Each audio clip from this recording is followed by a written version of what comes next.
हम लोग डिस्कस करेंगे कोड शेफ का question, chef and Trump cards September long challenge में आया। आपने क्वेश्चन पढ़ लिया होगा, एक बार मैं डिस्कस कर देता हूँ। बेसिकली शेफ को बेसिकली कुछ पाइल्स ऑफ कार्ड्स हैं जो कि शेफ और शफीना में बटेंगे, कोई भी ऑर्डर में और कोई भी अरेंजमेंट में बट सकते हैं, और उसका आउटकम आएगा कुछ ऐसे, जिसकी मान लेते हैं कि शेफ के पास लेफ्ट साइड वाला डेक है और शफीना के साथ पास राइट साइड वाला डेक है। तो पहले जो ऊपर जो दोनों कार्ड्स निकालेंगे उनके बीच में मैच होगा, और जो जिसके नंबर का कार्ड बड़ा होगा वो अपना कार्ड ले जाएगा और साथ में दूसरे वाले का कार्ड भी ले जाएगा। बस कैच यहाँ पे ये है कि दूसरे वाले का कार्ड की वैल्यू -1 हो जाएगी। जैसे कि 3 और 2 के बैच में मैच हुआ तो 3 वापस शेफ के पास आ गया और 2 आया, मगर 2 की वैल्यू 1 हो गई। अब जिसकी 1 और 6 के बीच में मैच है तो 6 तो आएगा ही, मगर 1 जब आएगा तो 1 की वैल्यू 0 हो जाएगी, तो उसे कंसिडर नहीं करेंगे, तो फिर वो कार्ड आउट हो जाएगा। अब 4 और 4 के बीच में मैच होगा तो ये दोनों नंबर सेम है, तो दोनों नंबर सेम है इसलिए दोनों कार्ड अपने अपने रेस्पेक्टिव डेक्स में वापस आ जाएंगे, तो डेक कुछ ऐसे हो जाएगा। फिर अगर अपने इसको कंटिन्यू करें, 3 और 6 का मैच होगा तो 6 जीतेगा, कुछ ऐसा डेक बनेगा, फिर ऐसा और फिर ऐसा। तो जब ऐसा सिचुएशन आ जाएगा कि पूरे कार्ड सारे कार्ड्स एक ही पाइल में हो, एक ही बंदे के पास हो, तो वो बंदा विनर हो जाएगा। इस केस में शफीना विनर हो गई, तो ये आउटकम आ गया, इसमें आउटकम आ गया कि कोई विनर है। अपने एक और एग्जांपल लेते हैं। इस एग्जांपल में ये जो कार्ड्स हैं 4 और 4 हैं, तो ये फिर से अपने पाइल में आ जाएंगे, फिर 2 और 2 आएगा, फिर से अपने पाइल्स में आ जाएंगे, ये कार्ड अपने डेक में आ जाएंगे, और फिर से ये देखिए सेम नंबर आते जाएगा, तो ये डेक में आते जाएगा, तो ये तो बहुत इन्फिनिटी तक चलेगा। तो इस केस में जब रिपीट हो रहे हो नंबर, तब क्या होगा, तब दोनों का सम लिया जाएगा और देखा जाएगा कौन सा बड़ा है। तो 4 + 4 + 2 + 2 तो 12 हो गया, और इस तरफ 6 हो गया, तो 12 क्योंकि 6 से बड़ा है तो इस केस में शेफ जीत गया। अब मान लेते हैं एक और केस होता जिसमें दोनों तरफ नंबर्स भी सेम है, रिपीट भी कर रहे हैं और सम भी सेम आ रहा है, तो इस केस में हम लोग बोलेंगे कि आउटकम नहीं आया, ड्रॉ हो गया। तो क्वेश्चन में ये बताना है कि आपको कुछ कार्ड्स दिए हुए हैं तो कितने में आउटकम आएगा। तो मान लेते हैं अपने पास 3 कार्ड्स होते हैं 1 2 3, तो इसमें कितने वो बनते हैं कॉम्बिनेशंस। तो एक कॉम्बिनेशन ये बनता 1 2 3 सारे शेफ के पास है, तो ऑब्वियसली शेफ जीत गया। फिर 1 2 इधर, और राइट साइड में शफीना के पास 3 है, तो 3 और 1 का मैच होता तो 1 0 बन जाता, तो फिर से 3 और 2 का मैच होता, तो फिर 3 जीत जाता और 2 1 बन के शफीना के पास आ जाता, तो इसमें 3 वाला बंदा जीत गया। इस केस में भी 1 और 2 का मैच होगा, फिर 1 0 बन जाएगा, फिर 3 और 2 का मैच होगा, 3 जीत जाएगा, तो शेफ जीत गया। इस केस में 1 और 2 का मैच होगा, 1 2 से जीत जाएगा, 2 1 से जीत जाएगा और शफीना जीत जाएगी। तो ये चारों ही केस में आउटकम आया, ये चारों के मिरर केसेस, इन चारों में भी आउटकम आएगा। तो टोटल 2 की पावर 3 केसेस थे, इसमें 8 केस थे टोटल, 2 की पावर 3। एक कार्ड या तो इस पाइल में जा सकते हैं लेफ्ट साइड वाली पाइल में, या राइट साइड वाली पाइल में जा सकता है। तो हर कार्ड के पास 2 ऑप्शन है, तो टोटल 2 की पावर n केसेस बनेंगे। तो इस केस में आंसर होता है 2 की पावर n। अब ऐसा कौन सा केस होगा जब 2 की पावर n आंसर नहीं हो, तो वो भी देख लेते हैं। मान लो ये वाला केस है जिसमें दोनों बराबर हैं, तो इस केस में और इस केस में आउटकम आएगा, मगर इस केस में और इस केस में आउटकम नहीं आएगा, तो इसमें आंसर 2 हो जाता, और 2 की पावर 2 तो मगर 4 होता, 2 की पावर 2 4 होता, तो ये आंसर 2 की पावर 2 से कम है। तो अपने कैसे आइडेंटिफाई करेंगे कि कौन सा केस में आएगा कौन सा केस में नहीं आएगा।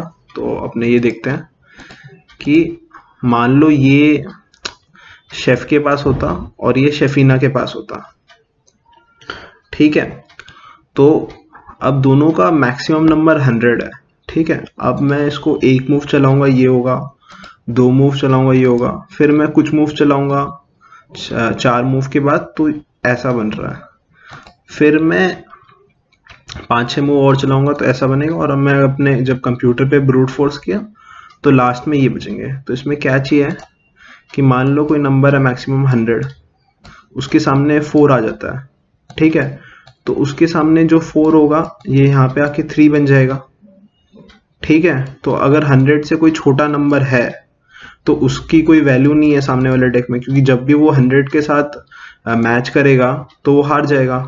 और मान लो 100 के साथ 100 होता तो दोनों अपनी डेक में वापस चले जाते हैं, ठीक है।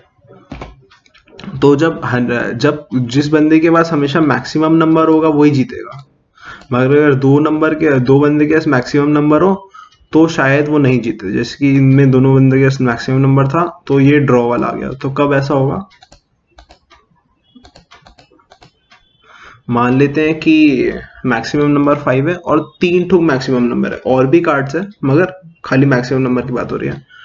तो इस केस में लेफ्ट साइड शेफ जीत जाएगा, फिर शेफ जीत जाएगा, शेफीना जीत जाएगी, शेफीना जीत जाएगी, क्योंकि रिपीट तो नंबर होते रहेंगे, मगर क्या बोलते हैं सम का कार्ड्स, इसमें सम जो होगा 10 और 5 हो जाएगा, तो सम के कारण जीत जाएगा।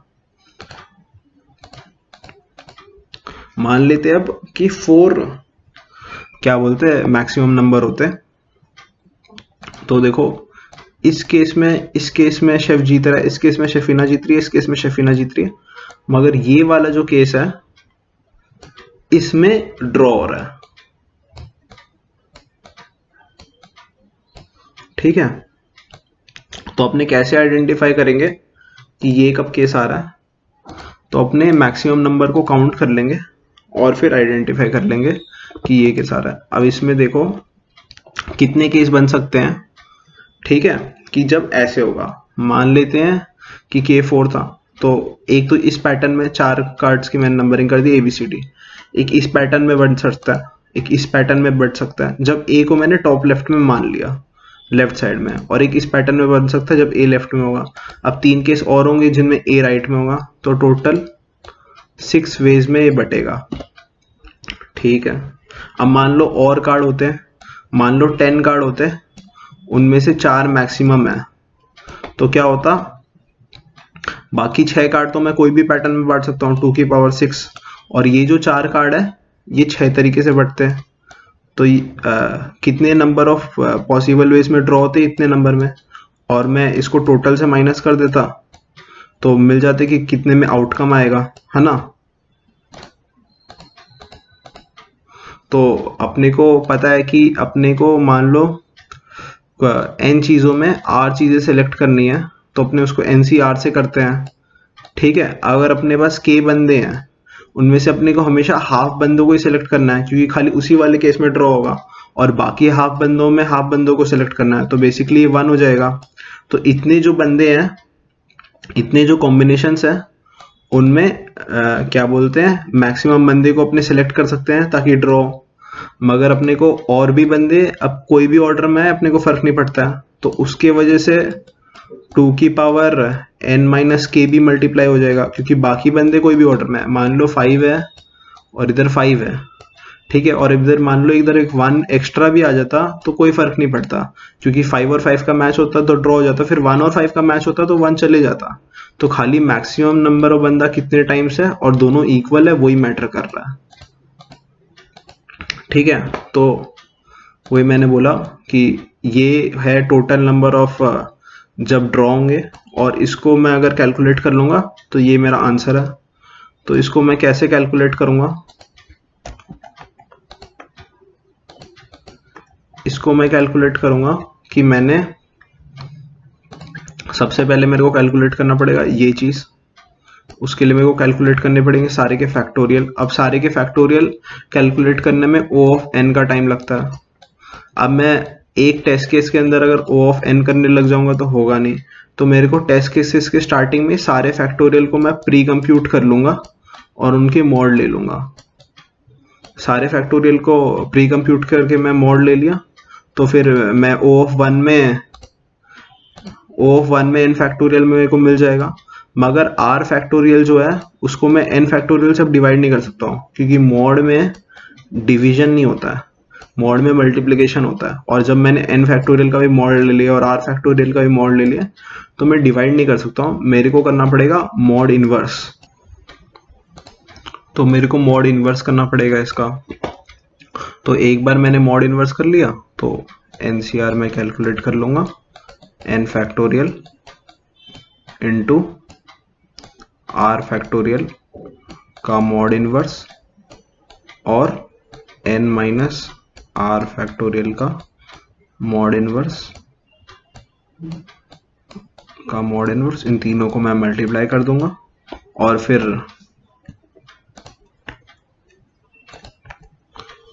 इसको इस वाले टर्म से मल्टीप्लाई कर दूंगा तो मेरे टोटल नंबर ऑफ ड्रॉ वाले आ जाएंगे मॉड लेके।